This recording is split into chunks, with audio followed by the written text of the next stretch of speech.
धन्यवाद कार्यक्रम सञ्चालकज्यूलाई, मसँगै आउनु भएको पार्टी केन्द्रका सबै सहयोगका कमरेडहरू र यो संक्षिप्त भेटघाट र अन्तर्क्रिया कार्यक्रममा उपस्थित सबै आदरणीय जनसमुदाय र बुद्धिजीवी, व्यापारी, अन्य कृषक साथीहरू, म सिमरौनगढमा अघि हाम्रो इलाका किसान साथीले भन्नुभयो यो दोस्रो पटक भएर, तर मेरो यो तेस्रो पटक हो। म योभन्दा पहिला 2 पटक सिमरौनगढ आएको छु। एकचोटि चुनावको बेलामा, एकचोटि एकजना किसानको हत्या भएपछि त्यो हत्याको सन्दर्भमा, र अहिले तेस्रो पटक म सिमरौनगढमा आएको छु। र यो पटक पहिलाको भन्दा भिन्न रूपमा, भिन्न मिसनमा, भिन्न उद्देश्यका साथ म मात्रै होइन, हाम्रो पार्टीका धेरै नेता साथीहरू, पदाधिकारीहरू पनि तपाईहरुको अगाडि उपस्थित छौं। हामी एउटा अभियान अन्तर्गत छौं भन्ने कुरा तपाईहरुले थाहा पाइसक्नु भएको छ। हामी हुलाकी मार्ग केन्द्रित भएर झापादेखि कञ्चनपुरसम्म नेपालको दक्षिण भागमा बस्ने राज्यद्वारा सबभन्दा उपेक्षित जनसमुदायसँग प्रत्यक्ष संवाद गर्ने, उहाँहरूका समस्याहरू एकचोटि राम्रोसँग सुन्ने, बुझ्ने, यहाँको विकासका सम्भावनाहरूको पनि खोजी गर्ने, यहाँको सबै पर्यटकीय स्थलहरूको पनि अवलोकन गर्ने, धार्मिक, पौराणिक, पुरातात्विक स्थलहरूको पनि अवलोकन गर्ने काम हामीले गर्दै समग्रमा यस क्षेत्रका जनताको समस्यालाई राष्ट्रिय रूपमा मुद्दा पनि बनाउने, समाधानको पहल पनि गर्ने भन्ने उद्देश्यका साथ हामी आएका छौं। 12 जिल्लामा हाम्रो यो अभियान सिमरौनगढबाटै सुरु गरिएको छ। हिजो बेलुका हामी सिमरौनगढमै हाम्रो महान शहीद परिवारकै घरमा हामी बस्यौं, त्यही खायौं र अहिले मर्निङ वाक भन्दै जनताका कुराहरू पनि हामी सुन्दै हिँडेका छौं। खालि विशुद्ध मर्निङ वाक मात्रै हाम्रो हुने गरेको छैन। त्यो क्रममा जहाँ हामी जान्छौं त्यस क्षेत्रका जनताका के समस्या छन्, विकासका के समस्या छन्, शिक्षा, स्वास्थ्य, रोजगारी, कृषि, यो सबै विषयमा पनि बुझ्ने काम पनि हामीले जनताकै मुखबाट गर्दै आएका छौं। आज यहाँ यो ऐतिहासिक, पौराणिक, पुरातात्विक स्थलमा तपाईहरुसँग यो संक्षिप्त अन्तर्क्रिया भयो, खुसी लागेको छ। पक्कै पनि सिमरौनगढ एउटा ऐतिहासिक स्थल हो भन्ने कुरामा कसैलाई शंका छैन। एक पटक यो मिथिलाको पनि केन्द्र बनेको सिमरौनगढ इतिहासमा व्यापार व्यवसायको दृष्टिकोणले पनि, राज्य सञ्चालन, प्रशासन सञ्चालनको दृष्टिकोणले पनि नेपालमा एउटा साँच्चै गर्व गर्न लायक ठाउँ हो सिमरौनगढ। तपाईहरुले भने जस्तै, तर यो सिमरौनगढलाई अन्तर्राष्ट्रिय रूपमा पनि एउटा विश्व सम्पदा सूचीमा सूचीकृत गर्ने कुरा, यसको संरक्षण, सम्वर्धन गरेर यसलाई एउटा ऐतिहासिक, पुरातात्विक महत्त्वको पर्यटकीय स्थलको निम्ति विकास गर्ने कुरा पक्कै पनि पछि परेकै छ। आज म र हाम्रो नेतृत्वको सिंगै टिम हामी अगाडि पनि हामीले शिव मन्दिरको अगाडिको तलाब, के अरे पोखरी पनि हामी हेर्यौं, त्यसको महत्त्वको बारेमा पनि। आज यो दरबारको पनि हामीले प्रत्यक्ष अवलोकन हामी सबैले गर्यौं। र एउटा कुरा के हो भने, पछिल्लो पटक सरकारको नेतृत्व गर्दै गर्दा केही न केही संरक्षण हुनुपर्छ भनेर अहिले जे काम हुन थालेको छ त्यसमा हाम्रो भूमिका छ, तर त्यो पुगेको छैन, त्यो कुरा बुझिएकै छ। त्यसकारण यो पटकको अवलोकन भ्रमण पछि सिमरौनगढलाई एउटा त युनेस्कोमा नेपाल सरकारले, नेपालको सम्बन्धित निकायले पत्राचार गरेर यसलाई विश्व सम्पदा सूचीमा राख्न आवश्यक छ भन्ने मलाई लागेको छ। र म तपाईहरुको अगाडि के विश्वास दिलाउँछु भने त्यसको निम्ति हाम्रो तर्फबाट पहल हुन्छ। एउटा त विश्व सम्पदा सूचीमा यसलाई सूचीकृत गर्न सकियो भने त्यसले राष्ट्रिय र अन्तर्राष्ट्रिय रूपमा यसको विकास, संरक्षण र सम्वर्धनको निम्ति महत्त्वपूर्ण भूमिका खेल्न सक्दछ। त्यसको साथै नेपाल सरकारको तर्फबाट ध्यान दिनुपर्ने कुराहरू, यसको संरक्षण र सम्वर्धनमा राज्यले पर्याप्त बजेटको व्यवस्था गर्ने कुरा र त्यसको निम्ति चाहिँ पहल गर्ने कुरा पनि धेरै महत्त्वपूर्ण छ भन्ने हामीलाई लागेको छ। त्यसकारण त्यसको निम्ति पनि हाम्रो ठाउँबाट हामी पहल गर्नेछौँ। यहाँ मात्रै होइन, हामीले यो अभियान सुरु गरेदेखि किचक बधमा गएर हेरियो झापामा, त्यसको पनि एउटा ऐतिहासिक पौराणिक महत्त्व छ भनेर हामीले भन्यौँ पनि। अन्य ठाउँमा पनि हामीले देशको सबभन्दा होचो भूभागलाई हामीले कसरी सदुपयोग गर्न सकिन्छ, कचन कमललाई भन्ने कुरा पनि हामीले त्यहाँ चर्चा गर्यौँ।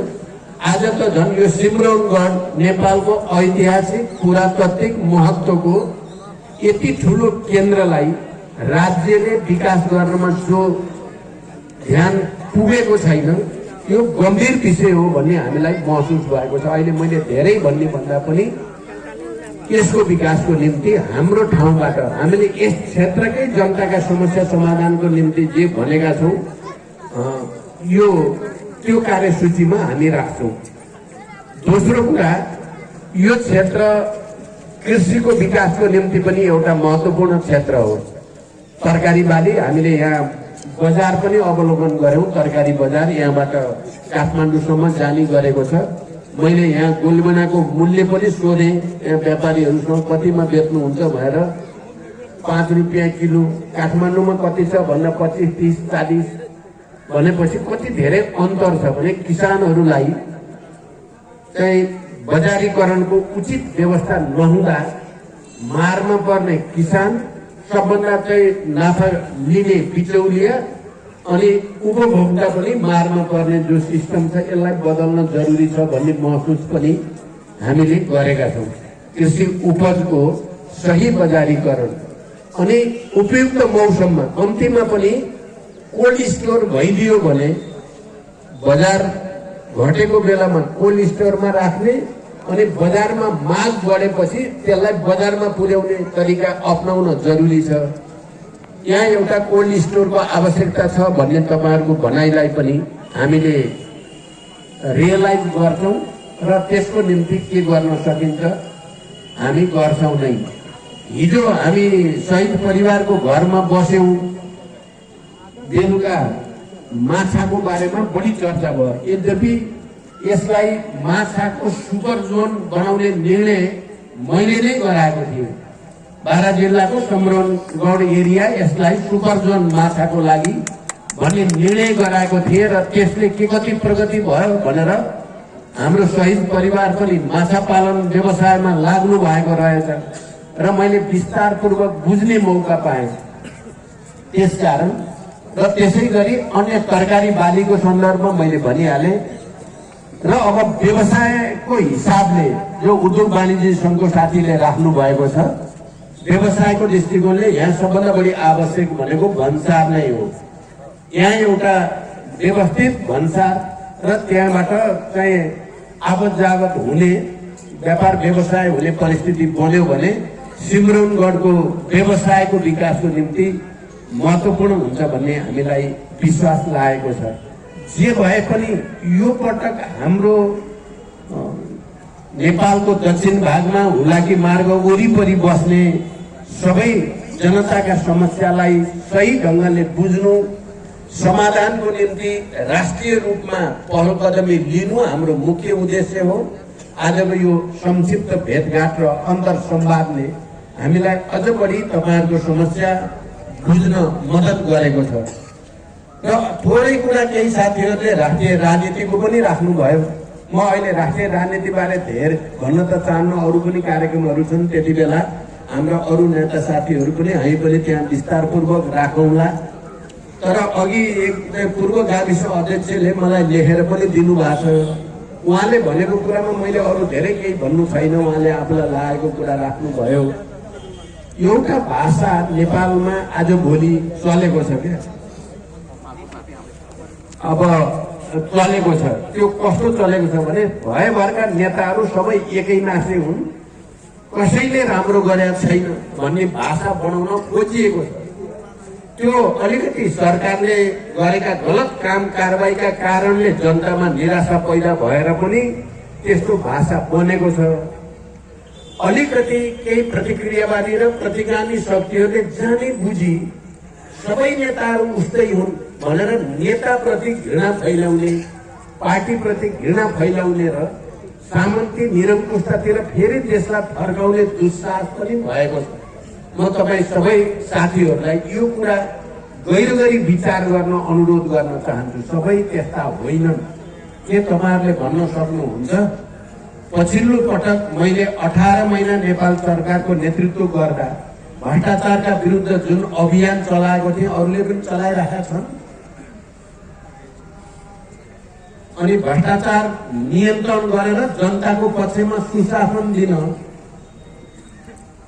अभियानै चलाउने सरकार र भ्रष्टाचार बचाउनको लागि भ्रष्टाचारीलाई संरक्षण गर्ने नेता एउटै हुन्, सबै उस्तै हुन्छ। यो भयो भन्दा राम्रो काम गर्ने नेतामाथि र पार्टीमाथि त ठुलो अन्याय हुने भयो नि। यस्तो चाहिँ हुन हुँदैन। तपाईँलाई थाहा छ, सुशासनको पक्षमा अनि सामाजिक विभेदका विरुद्ध र सामाजिक न्यायका पक्षमा काम गर्दा गर्दै मिटर ब्याज पीडितका विरुद्धमा ऐन कसले बनायो? संरचना बनाएर उनीहरूलाई न्याय दिने कामको सुरुवात कसले गर्यो? त्यो गर्ने र फेरि मिटर ब्याजीहरूकै पक्षमा जाने सरकार र नेताहरू एउटै हुन्छ? त्यो पनि न्यायपूर्ण भएन। त्यो व्याख्या पनि हुँदैन।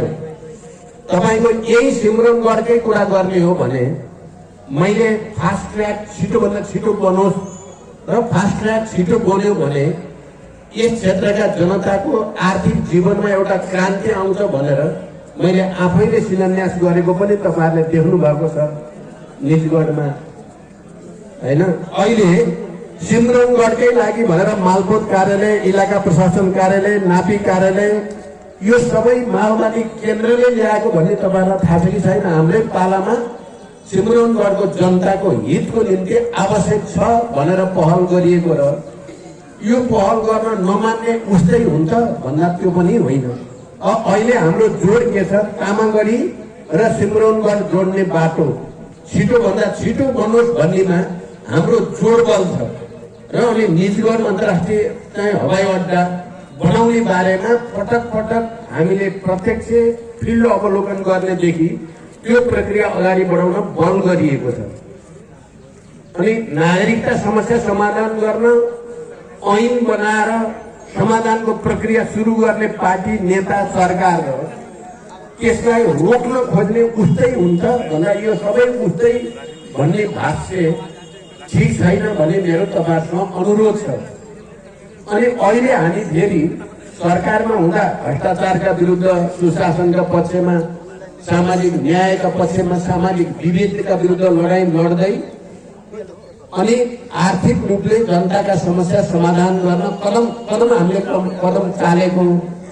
अन्तर्राष्ट्रिय सम्बन्ध राम्रो भएको थियो। तपाईँलाई थाहा छ नि, म प्रधानमन्त्री हुँदा भारतसँग कति राम्रो सहमतिहरू भएका छन्। अन्तर्राष्ट्रिय स्तरका ऐतिहासिक महत्त्वका सहमति भएका छन् भारत सरकारसँग। अब अहिले मलाई व्याख्या गर्ने समय छैन। चीनसँग त्यसै गरी, राष्ट्रसङ्घदेखि जताकतै इटाली या सबैतिर यति राम्रो भएको परराष्ट्र सम्बन्ध अहिले भत्किएर अहिलेको सरकार आउँदा लथालिङ्ग भताभुङ्ग भएको उस्तै हो सबै। तपाईँ जस्तो जनताका प्रतिनिधिहरूले उस्तै उस्तै भनिदिनु भयो भने त जनता त भ्रमित हुन्छन्।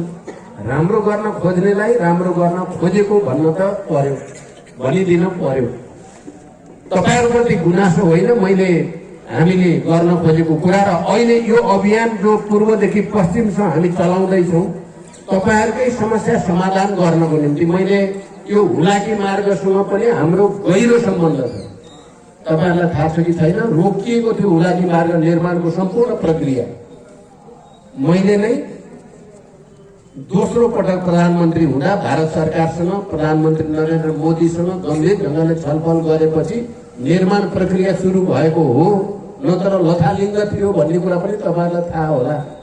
त्यसकारण हाम्रो माओवादी केन्द्रको यो हुलाकी मार्गसँग गहिरो राजनैतिक पनि भावनात्मक सम्बन्ध छ। यो तपाईँ हाम्रो लागि यस क्षेत्रको जनताको लागि लाइफ लाइन हो, जीवन मार्ग हो। यो बाटो सम्पन्न हुँदा अहिले पनि थुप्रै पुलहरू बन्न बाँकी छ। कयौं ठाउँमा अझै निर्माण प्रक्रिया अगाडि अझै बढिसकेको छैन। तर यो दक्षिण भेगमा बस्ने आदिवासी जनजाति, मधेसी, थारू, मुस्लिम लगायत तपाईँ हामी सबैको लागि एउटा जीवन रेखा हो। त्यसकारण माओवादीले नै बल गरेर यो निर्माण प्रक्रिया अगाडि बढ्यो। अहिले हामीलाई खुसी छ, हामी त्यही मार्गमा गाडी चढेर तपाईहरुसँग भेट्दै तपाईहरुका कुरा सुन्दै हिँड्ने मौका पाएका छौँ। यो कुरा पनि तपाईहरुले बुझिदिनु पर्यो र अन्तिममा अब सबै धेरैभन्दा लामो भाषण भइहाल्छ फेरि, यो तपाईहरुले बुझिदिनु पर्यो भन्ने कुरा हो। हामी आज त्यत्तिकै सिमरन गरेर आएको होइन। यो पटक हामी सबै जनताको कयौं त घर घरमा नै पसेका छौँ। हामी कस्तो छ स्थिति भनेर झुले बाटो देख्यौँ, हामीले धुलो खाँदै हिँडेका पनि छौँ। त्यसो भएर यहाँको विकासको निम्ति हेर्नु होला, माओवादी केन्द्र नै यहाँको भौतिक पूर्वाधारको विकासको निम्ति, यहाँको ऐतिहासिक र यो पुरातात्विक महत्त्वको यसको संरक्षण र सम्वर्धनको लागि, विश्व सूचीमा राख्नको लागि, यहाँको माछा, तरकारी र कृषि उत्पादनको व्यवस्थापनको लागि माओवादी केन्द्र नै अगाडि बढ्नेछ। तपाईहरुको साथ सहयोग चाहिन्छ, यो अपिल म तपाईहरुलाई गर्न चाहन्छु। र यस क्षेत्रका जनताको अब यस क्षेत्रको चाहिँ समग्र विकासको कुरा गर्दै गर्दा म तपाईहरुसँग एउटा अनुरोध के पनि गर्न चाहन्छु भने, हामीले मधेसी जनताको आत्मसम्मान, मधेसी जनताको पहिचान र अधिकारको निम्ति सबभन्दा बढी बलिदान त्याग गरेको माओवादी केन्द्रले नै हो। म यति भन्छु, 1300 मधेसी जनताका छोराछोरीले बलिदान गरेपछि मात्रै संविधान सभा र संघीय लोकतान्त्रिक गणतन्त्र भएको हो।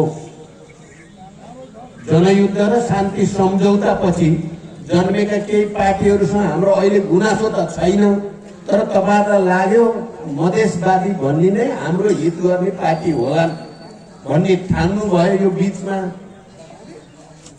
त्यसको परिणाम के भयो तपाईहरुले नै बुझ्नु भएको छ। म बढी भन्न चाहन्न, मुख्यमन्त्रीहरूले के गरे, मन्त्रीहरूले के गरे गरेनन् भन्ने कुरा तपाईहरुलाई नै बढी थाहा छ।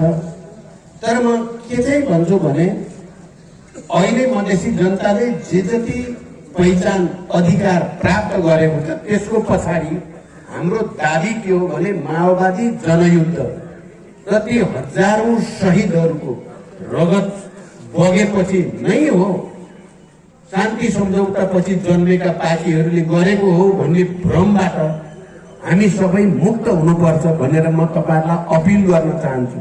हामी एकचोटि फेरि तपाईहरुसँग जोडिन आएका छौँ। 64 मा झन्डै तराई मधेस माओवादीमय भइसकेका थियो। अनेक षड्यन्त्र भए, अनेक जालझेल भए, मधेसी जनता र माओवादीलाई अलग्याउनको लागि के भए, धेरै भए। अति धेरै कथाहरू आज यो कार्यक्रममा मैले भन्न सम्भव पनि छैन, सायद आवश्यक पनि छैन, तर धेरै भए। अब बिस्तारै फेरि माओवादी र मधेसी जनताको बीचमा गहिरो हार्दिक सम्बन्ध बन्दैछ। यो हुलाकी मार्गवाला अभियानसँगै तपाईहरुका कुरा सुन्दै जाँदा र मलाई विश्वास छ आउने दिनमा हामी यस क्षेत्रको विकासको निम्ति आफ्नो सम्पूर्ण ताकत लगाउनेछौँ र तपाईहरुले पनि आफ्नो असली हित र आफ्नो विकास समृद्धिको यात्रामा सबभन्दा नजिकको मित्र शक्ति भने पनि, छोराछोरी भने पनि माओवादी नै हो भनेर तपाईहरुले बुझिदिनु होला। यही अपिल सहित एउटा राजनीतिक प्रश्न पनि तपाईहरुले गर्नु भएको थियो। दुईटा कुरामा हाम्रो राजनीतिक रूपमा अहिले पनि भनाइ के छ भने, यो देशमा राजनीतिक स्थिरता कायम गर्न र विकासलाई गति दिनको लागि शासकीय स्वरूप बदल्नै पर्छ भन्ने छ हाम्रो। पहिला पनि हामीले संविधान सभामा भिन्न मत राखेका थियौँ, नोट अफ डिसेन्ट। त्यसकारण यहाँ हुनुपर्छ प्रत्यक्ष निर्वाचित कार्यकारी राष्ट्रपति, अनि मात्रै देशमा 5 वर्ष राजनीतिक स्थायित्व हुन सक्छ। त्यति बेला भनेको हामी अब संविधान संशोधनको कुरा उठेका सन्दर्भमा हामीलाई राइट छ, माओवादीलाई नै त्यो अधिकार छ यो विषय उठाउने भनेर हामीले उठाइराखेका छौँ भने अब नेपाल त बहुजातीय बहुभाषिक बहुसांस्कृतिक विविधता भौगोलिक विविधता सहितको देश हो।